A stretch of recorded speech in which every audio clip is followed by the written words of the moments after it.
Всем добрый день. Меня зовут Ярославский Артем Михайлович. Мне 36 лет. Я системный администратор.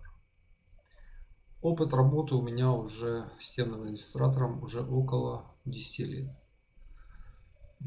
Закончил я Харьковский авиационный университет, факультет радиоэлектроники. Свою карьеру я начинал в авиационном полку в армии.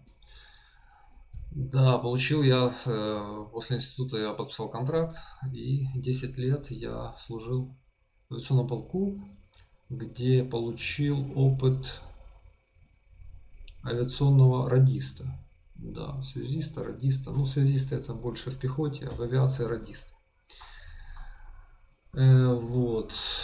И, можно сказать, досконально познал технологии 20 века. Да. Вот. Ну, после этого я уволился и продолжил свой путь в разных компаниях и финансовых учреждениях. Ну, таких как Эталон и Ютика, страховые компании. Значит, там я проработал около 3 лет в одной и другой компании. Также я работал и в других компаниях, но под словом другие я подразумеваю это компании, в которых я работал меньше 3 лет, меньше года.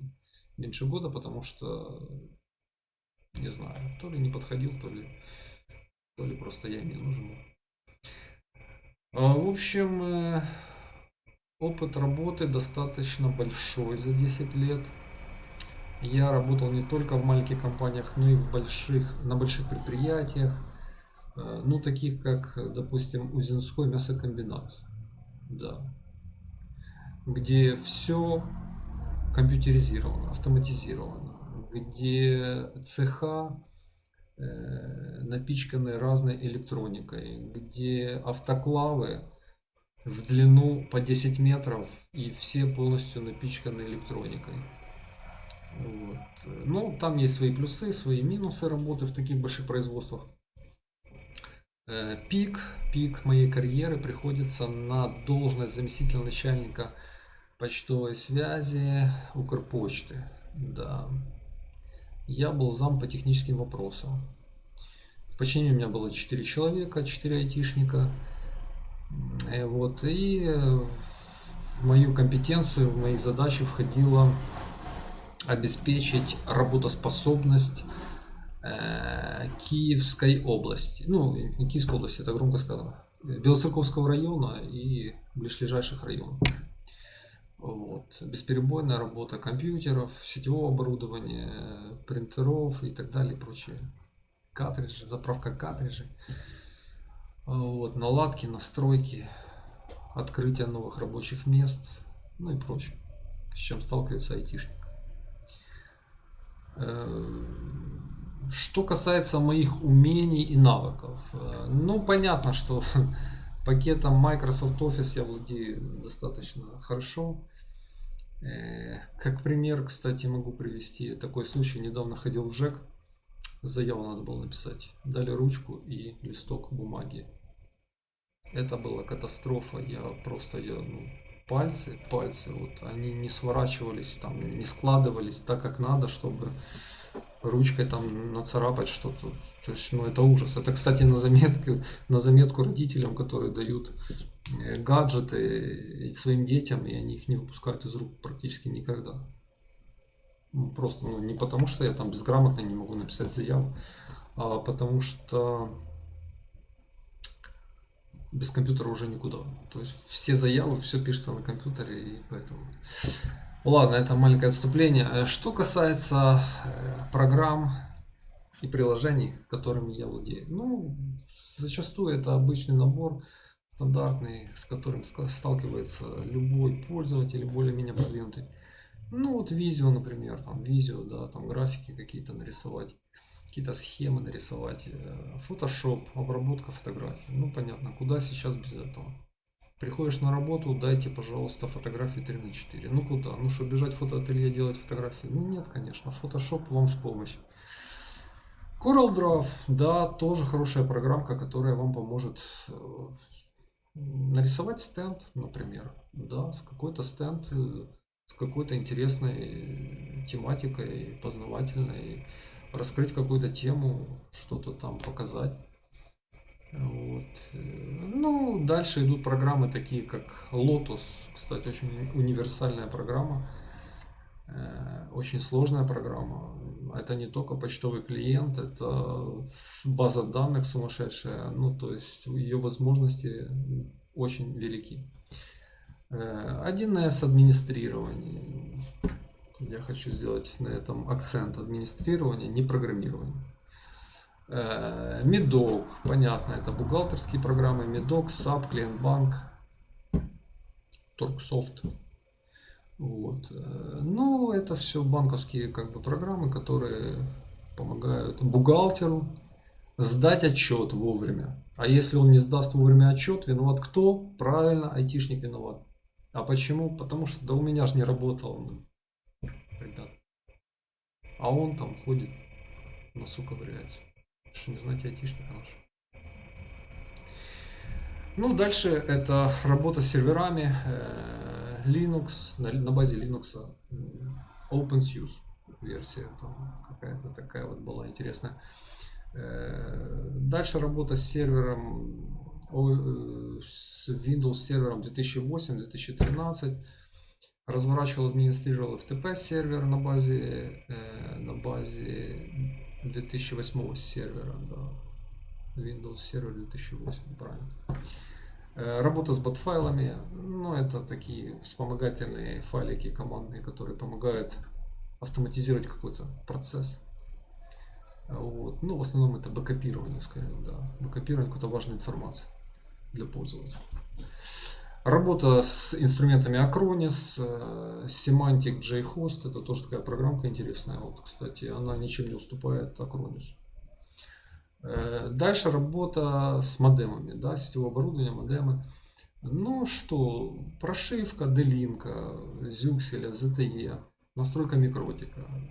Да, с этим приходилось сталкиваться. Настройка Cisco тоже, да, распределение интернет-трафика, да, по отделам.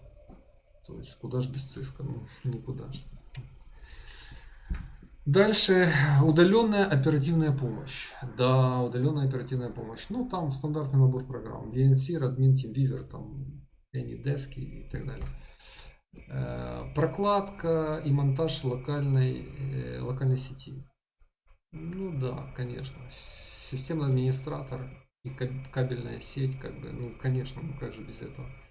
Работа с кримпером и патчкордами, ну это святое.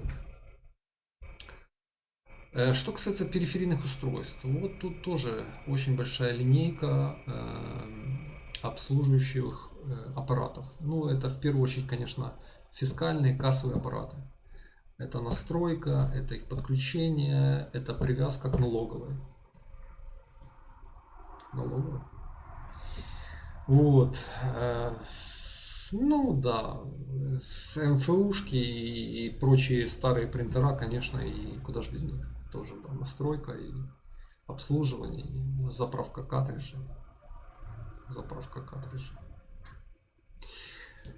Это что касается умений и навыков. Ну, так как видео рассчитано на 5 минут, я думаю, что можно немножко пофилософствовать на тему, а кто же такой системный администратор. Зачастую как бы люди думают, что системный администратор, твои коллеги думают, что это человек, который ничего не делает. Ну, абсолютно ничего. Ну, постоянно там что-то в монитор смотрит, там какие-то видео смотрит. Ну, что, ну, блин, ну чем он там занят? Вот. Самый главный кто? Это главный бухгалтер, самый главный предприятие. Второй по величине и важности это уборщица. Потому что если туалет грязный, это плохо. Вот. А главный бухгалтер, он всегда говорит, ну мы не сдали отчет, почему вовремя. Ну так интернет же там, компьютер не работал, интернет барахлил, программы зависали. Ну вы же не знаете нашего айтишника, он ничего не делает, он ходит, кофе пьет. Вот, то есть это главная для них отмазка. Как бы так, с кем можно сравнить системного администратора? Ну, я бы сравнил это с половым таким ковриком, который лежит на входе в вашу квартиру, да, вот это системный администратор. А в него все вытирают ноги, как бы. Он никогда не может пойти попросить повышения зарплаты, потому что ну, директор всегда ему скажет, ну слушай, ну ты же по большому счету ничего не делаешь, ну сидишь там. Или наоборот скажет, слушай, ну у нас постоянно что-то не работает. Ну постоянно. То отваливается, а это не отваливается. Ну какая, ну. Так что системный администратор это человек, который всегда виноват. Всегда виноват. Почему вы решили пойти преподавать? Хороший вопрос. Ну, во-первых, я устал быть постоянно виноватым. Да, у меня накопился большой жизненный опыт, который я бы мог передать следующим поколениям. Ну, скажем так, может даже больше не какой-то технический, а больше такой вот человеческие отношения, да, вот как люди взаимодействуют между собой, как они реагируют на проблемы. Вот. И очень много разных интересных ситуаций, которые есть в жизни. Мне кажется, вот детям, да, и взрослым было бы интересно послушать, с чем сталкиваются обычные системные администраторы. Ну, вообще, как бы, айтишник, администратор, айтишник по своему роду деятельности. Вот.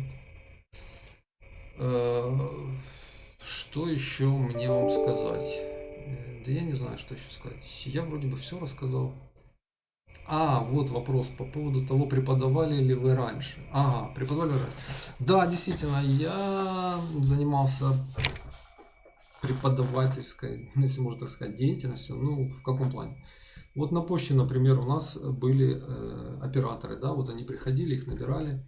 Естественно, от оператора ученика до полноценного оператора, ну, проходило от месяца до 2. Больше не держали людей.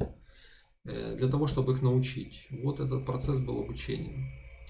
Ну, процесс обучения был достаточно сложный, потому что в основном люди работают уже, ну, как бы преклонного или предпенсионного возраста, и процесс обучения у них проходит достаточно сложно. Ну, в основном все заключалось, все упиралось в то, что нужно было научить человека как обезьяну, да, довести его действия до автоматизма. Все, чтобы он закрытыми глазами мог набирать какие-то там отчеты, проводить кассовые операции без ошибок, потому что любая ошибка это деньги, зачастую деньги немалые, вот, а любая неправильно проведенная операция это конфликт с покупателем, да, или с клиентом. Это конфликт с клиентом. Ну и, соответственно, да, нужно было научить и довести до автоматизма их действия. Вот чем мы и занимались. Если можно это назвать обучением, тогда да, тогда занимался. Ну, у меня все. Надеюсь, что мое видео было полное, интересное. Ну и я жду какой-то обратной связи. Спасибо за внимание.